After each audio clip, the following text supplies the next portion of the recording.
চলে এসেছি বন্ধুরা কাঁকড়া মাছের সহজ অথচ টেস্টি একটা অসাধারণ রেসিপি নিয়ে, যা নাকি একবার খেলে বারবার খেতে ইচ্ছে হবে।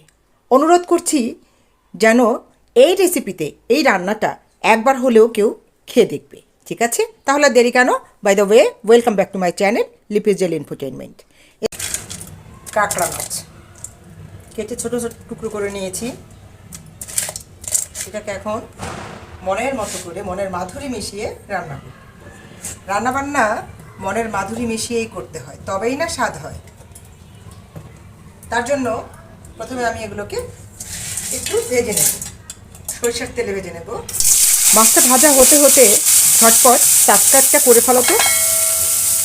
মূলত পুরো রান্নাটাই কিন্তু আমি সরিষার তেলেই করবো। হালকা একটু লবণ আর হালকা একটু হলুদ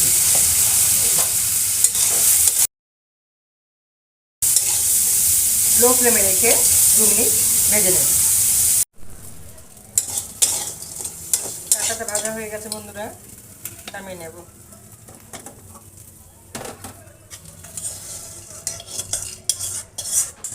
এই কড়াইতেই আমি রান্নাটা সেরে নেব। তেল দিয়ে দিচ্ছি, তেজপাতা ছিঁড়ে দিচ্ছি।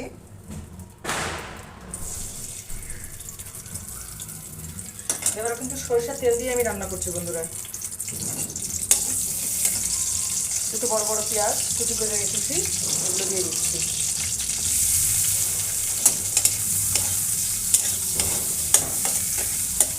পুরোটা দিইনি, আমি কিছুটা রেখে দিয়েছি। খুব বেশি না তো, অল্প, অতটা পেঁয়াজ দরকার নেই। সময় নিয়ে হালকা লাল করে ভেজে নেব। হালকা একটু লাল লাল হয়েছে, পুরো লাল হয়নি। এই অবস্থায় আমি আলুগুলোকেও একসাথে দিয়ে দেব আর একসাথেই ভেজে নেব।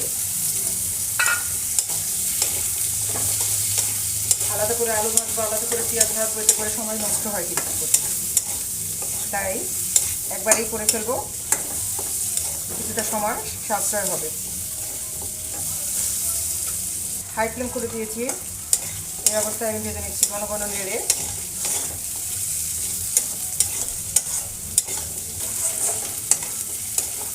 হলুদ লবণ কিছুই দেয়নি কিন্তু, হলুদ লবণ পরে দেব।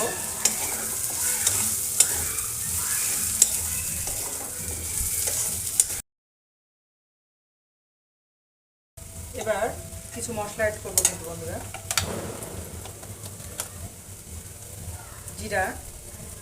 জিরার পেস্ট, আদার পেস্ট। শক্ত শক্ত হয়ে গেছে, যার কারণে এইভাবে দিচ্ছি। ফ্রিজে ছিল, ডিপ ফ্রিজে রাখা অবস্থায় একদম শক্ত শক্ত হয়েছিল, আস্তে আস্তে ভেঙে ভেঙে দিচ্ছি।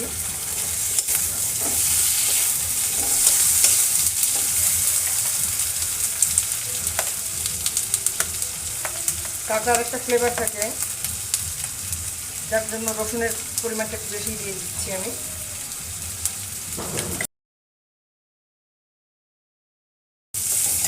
এবার দিয়ে দেবো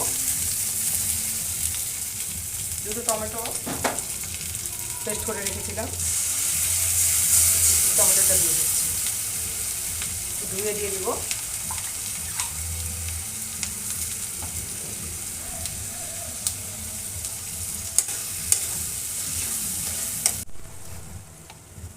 দিয়ে দিচ্ছি সামান্য একটু টক দই, একটু অল্পই দিচ্ছি, 2 চামচের মতো।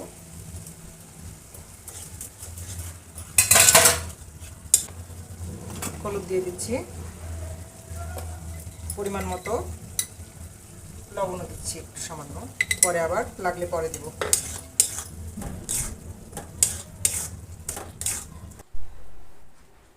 লাইক কমেন্ট শেয়ার করতে কিন্তু ভুলো না। সময় নিয়ে কষিয়ে নেব বন্ধুরা। মশলার কাঁচা গন্ধটা না যাওয়া পর্যন্ত ভাজতে থাকবো বন্ধুরা। একদম ভালো করে তেল উপরে ওঠা পর্যন্ত কষিয়ে নেব।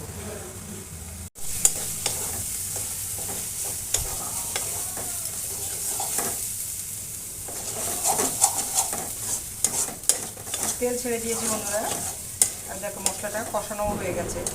এটা ভাজা ভাজা ফ্লেভারও বের হয়ে গেছে।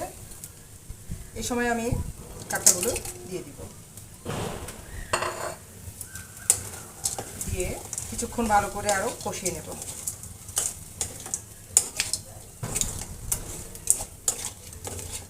আমি কিন্তু আরও মশলা অ্যাড করব, সেটা ঝোলের উপরে করব।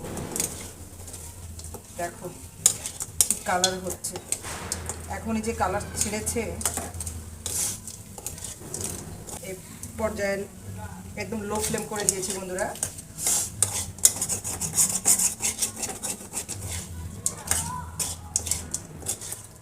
যেহেতু মাছ ভাজা আর মশলাটাও কষানো হয়ে গেছে, ঝোলটা দিয়ে দিচ্ছি। এবার বাকি যে মশলা আছে সেগুলো অ্যাড করে নেব। লাল লঙ্কার গুঁড়ো দিয়ে দিচ্ছি। এবার দিব সামান্য ধনিয়া গুঁড়ো।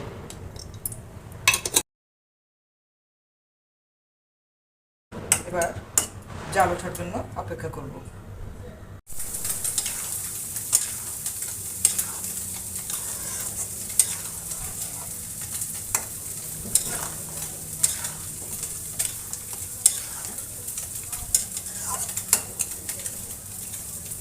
লবণটা একটু দেখে নিচ্ছি বন্ধুরা।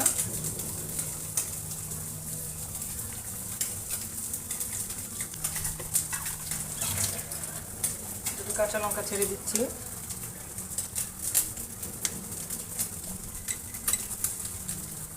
সামান্য একটু লবণ লাগবে,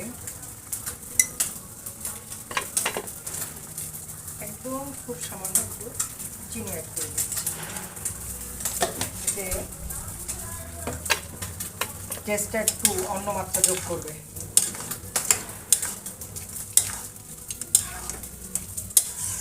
ঝোলটা কমে আসলে নামিয়ে নেব বন্ধুরা। আমার রান্না কিন্তু কমপ্লিট বন্ধুরা। তেজপাতাটা ফেলে দিচ্ছি। এবার নামিয়ে নেব, চুলার জালটা বন্ধ করে দিয়েছি।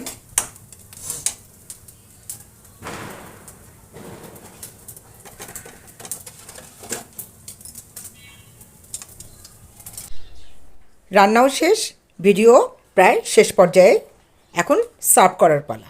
অবশ্যই কিন্তু এটা রান্না করে খেয়ে দেখবে আর আমাকে জানাবে কেমন ছিল আজকের রেসিপিটা। আর এখন পর্যন্ত যারা দেখছই শুধু সাবস্ক্রাইব করনি, তাদেরকে রিকোয়েস্ট করছি আবারও সাবস্ক্রাইব করে বেল বাটন প্রেস করে আমার সাথে থেকো পরবর্তী ভিডিও নোটিফিকেশন পাওয়ার জন্য। টাটা।